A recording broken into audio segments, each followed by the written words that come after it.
I'm John Batchelor with Larry Kudlow of Kudlow Radio, CNBC, and very close to being a candidate for the U.S. Senate in the great state of Connecticut. By the end of February, we'll know for certain. But in any event, Larry, in entertaining his candidacy, wants to be very current with what we know about the Affordable Care Act, Obamacare, the troubles, the anecdotes, the failures, the doubts, the increases, the shortfalls, the disappointments. And the man for this is Joseph Rago of the Wall Street Journal editorial board, winning a Pulitzer Prize for his prescient columns, articles, coverage of the Affordable Care Act before the decision of the Obama administration to push it through with Democratic votes only, most of whom are no longer in the U.S. House of Representatives. And here we are in 2016 in a presidential year with the Democratic candidates saying not only do they support the Obamacare Affordable Care Act, but they will go farther, maybe as far as single payer. So how are we doing with the half payer or whatever it's called, the underpayer? Joe, a very good evening to you. The last time we met and had this same conversation, there were co-ops that were failing, I think a majority of them.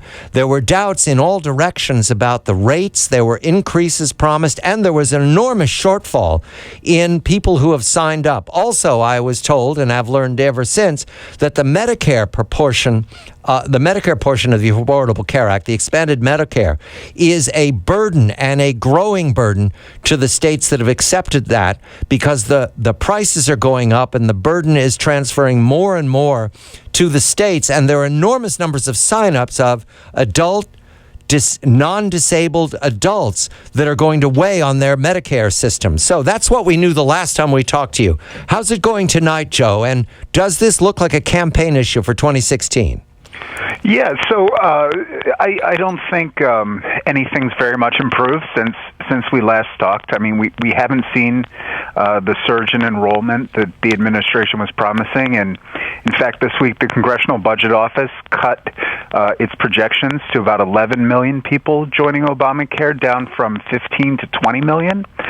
So that's been downgraded. We saw United Healthcare, which is the largest U.S. insurer by membership, announced that it had lost about $500 million on Obamacare in 2015, expects to lose about the same amount this year. And so it's not working out as intended. And then just the other thing I think I would raise about its performance is what we're starting to see are real indications of adverse selection, which is when the risk pools become older and more expensive and young people don't join. That's why insurers like United Health are losing money because they can't increase the premiums enough to cover the claims. So I think the political class in Washington sort of says, look, this is great, it's entrenched, it's stable, but if you look at the evidence for anyone who cares to look, it's not doing too well.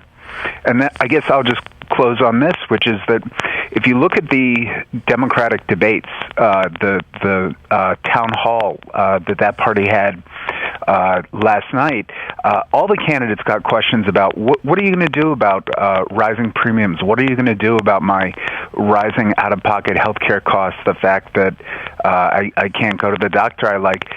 That's not really an indication of a successful, stable law. On this point, what are you going to do and so forth? Bernie Sanders wants a single payer. Hillary sort of wants a quasi-single payer. I don't know if that's fair, but it just strikes me as that's where she's going. On the Republican side, though, my question to you is, are they discussing Obamacare sufficiently? Are they providing solutions? They all say they're going to repeal it, but I'm not sure I hear the specific solutions. And Obamacare, as you know, was a huge, huge factor in the Republican sweeps of 2010 and 2014. I'm just not sure I'm hearing much of that now. Yeah, I mean, in the national debate, they are not talking about any kind of policy whatsoever. I've been on the ground in New Hampshire for the last 3 weeks, a fair bit, and they're all asked about it at their town halls and their forums, and they do have answers. So I think it's not getting covered in the media, but I think this debate is taking place on the field, just in a very subdued way, and there are a variety of reasons for that, namely Donald Trump's presence in the race, which hasn't really focused on what you might call serious policy considerations.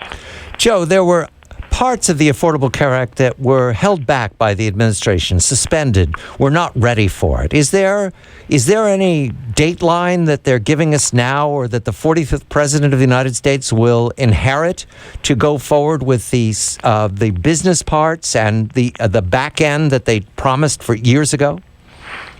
No, I wouldn't expect those anytime soon. You know, one thing, a lot of the taxes and mandates were delayed in the omnibus budget bill that Congress passed in December.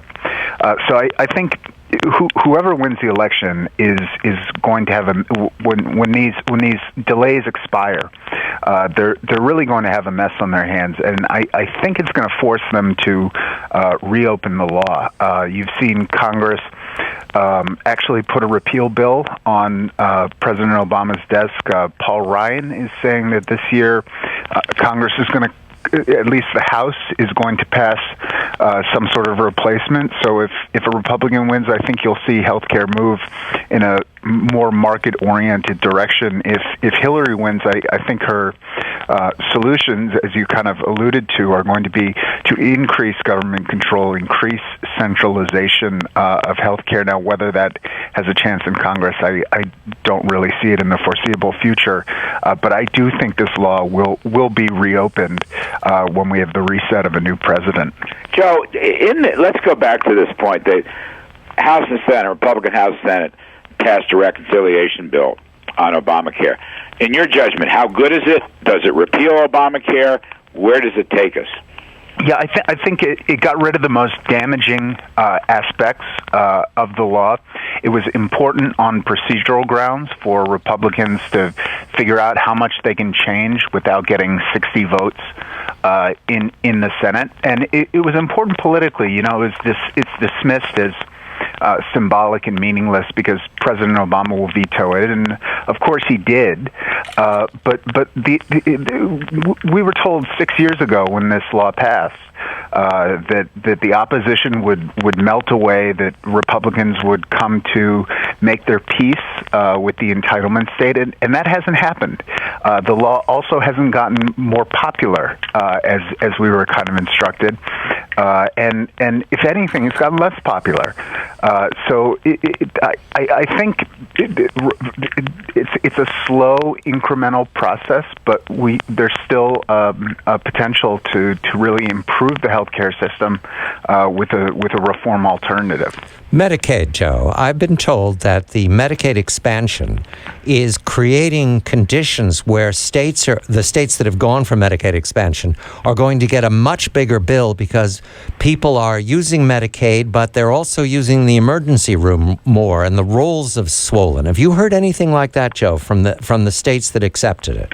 Yeah, I mean, I haven't looked at the numbers recently, but they are seeing a lot more enrollment than they expected, and that's because of something called a woodwork effect, where people, when you expand an entitlement, a lot more people emerge than you ever projected.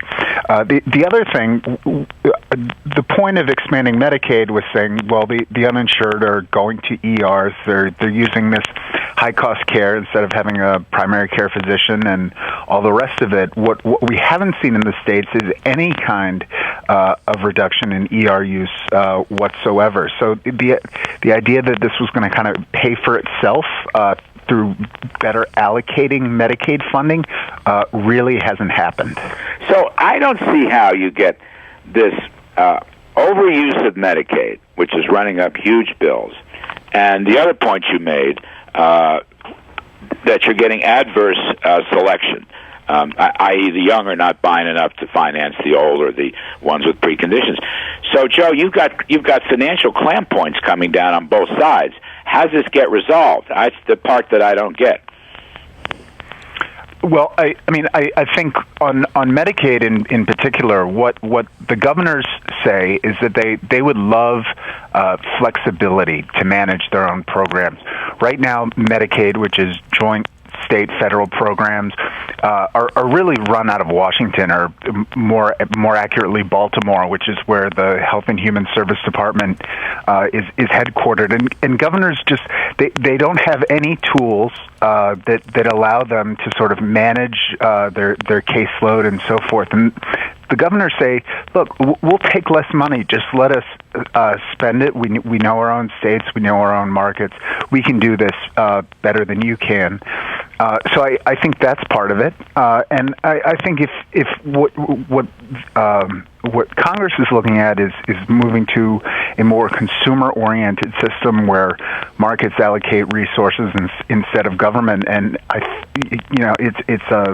it's speculative at this point, obviously, but that's another thing that can help control costs when you have the patient at the center of the system instead of the bureaucracy. In these last days, Joe, you published in the Wall Street Journal a conversation with Senator Cruz, a leading candidate for the Republican nomination, just focusing on Obamacare. Senator Cruz was an outspoken, to say the least, opponent of the Affordable Care Act when it first passed. Has he shaped his opinion since then? And on the campaign trail, is he pointing to a replacement that would be able to, he could sell the Congress and the people, and presuming he's president? Yeah, I mean, as part of his stump speech, as part of his stump speech, he always talks about repealing the law, but also replacing it with something better. So I think he certainly has the potential. He's saying, look, my two priorities as a candidate are passing what he calls his simple flat tax, his business flat tax, and the other one is repealing Obamacare. So as much as anyone, I think you would probably see a major change under a Cruz presidency. Joe, can I just go off message for one quick second? Please do. One of Senator Cruz's planks in Iowa, which I admire, respect, and agree with, is he wants to end the ethanol mandates and the various corn subsidies that supply them. Now, I happen to agree with Mr. Cruz 100%. On the other hand, a lot of those reforms have been buried deep in the ground in the Iowa caucuses. What's your read on that? He has, as far as I know, stuck to his guns, and I admire that. Yeah, I mean, he says, look, I want to get rid of all subsidies, whether it's for solar panels or ethanol or the rest of it.